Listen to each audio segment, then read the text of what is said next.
ସମସ୍ତଙ୍କୁ ମୋର ଆନନ୍ଦିତ ଜୟଗୁରୁ। ଆଜି ଆଉ ଗୋଟିଏ ବାଣୀକି ଆଲୋଚନାରେ ରଖିବା। କପଟ ଶ୍ରୈର ମୁହଁର କଥା ସଙ୍ଗେ ଅନ୍ତରର ଭାବ ବିକଶିତ ହୁଏ ନାହିଁ। ସେଥିପାଇଁ ଆନନ୍ଦର କଥାରେ ମଧ୍ୟ ମୁହଁରେ ନିରସତାର ଚିହ୍ନ ଦୃଷ୍ଟ ହୁଏ। କାରଣ ମୁହଁ ଖୋଲିଲେ କ'ଣ ହେବ? ହୃଦୟରେ ଭାବର ସ୍ଫୂର୍ତ୍ତି ହୁଏ ନାହିଁ। ଅମୃତମୟ ବାରି କପଟି ନିକଟରେ ତିକ୍ତ ଲବଣମୟ କୂଳକୁ ଯାଇ ମଧ୍ୟ ତାର তৃষ্ণা নিবারিত हुए नहीं।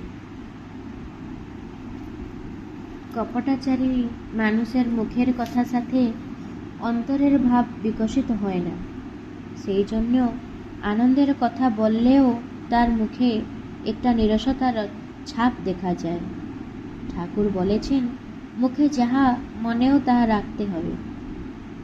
হৃদয়ে যদি প্রকৃত প্রেম বা সত্যের প্রতি জীবন্ত আদর্শের প্রতি অনুরাগ না থাকে, তবে শুধু মুখ খুললে কোনো লাভ হয় না।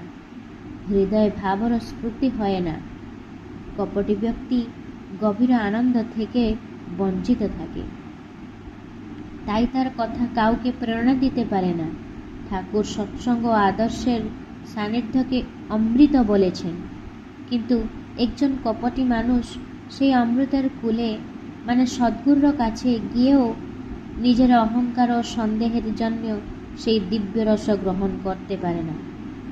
তার মানসিক বিকারের জন্য পবিত্র অমৃত জলও তার কাছে তিক্ত ও লবণাক্ত মনে হয়।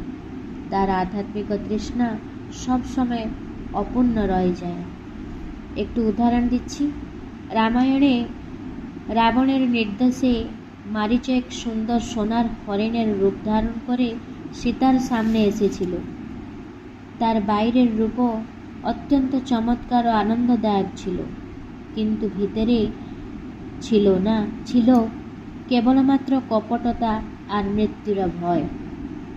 তাই তার মুখে প্রকৃত আধ্যাত্মিক প্রফুল্লতা ছিল না, শুধু একটা ছলনা ছিল। ঠাকুরের মতে এটাই হলো যেখানে মুখের রূপের সাথে অন্তরের ভাব মেল না। আর একটা, সমুদ্র মন্থনের সময়ে মোহিনীরূপী ভগবান বিষ্ণু দেবতাদের অমৃত বাঁটছিলেন। রাহু নামক একটা অসুর কপটতার আশ্রয় নিয়ে দেবতার রূপধার ধরে সেখানে বসে পড়েছিলেন আর অমৃতকে পান করেছিলেন। অমৃত গলায় যাওয়ার সাথে সাথে তার কপটতা ধরা পড়ে গেছিল এবং ভগবান তার মাথা কেটে দিলেন। সেই অসুর অমর হলো সত্য, কিন্তু সব সময় অতৃপ্ত আর অশান্ত রয়ে গেল। কপটতার জন্য সে প্রকৃত আনন্দ পেল না। তার ক্ষুধা তৃষ্ণা কোনোদিন মিটল না। জয় গুরু।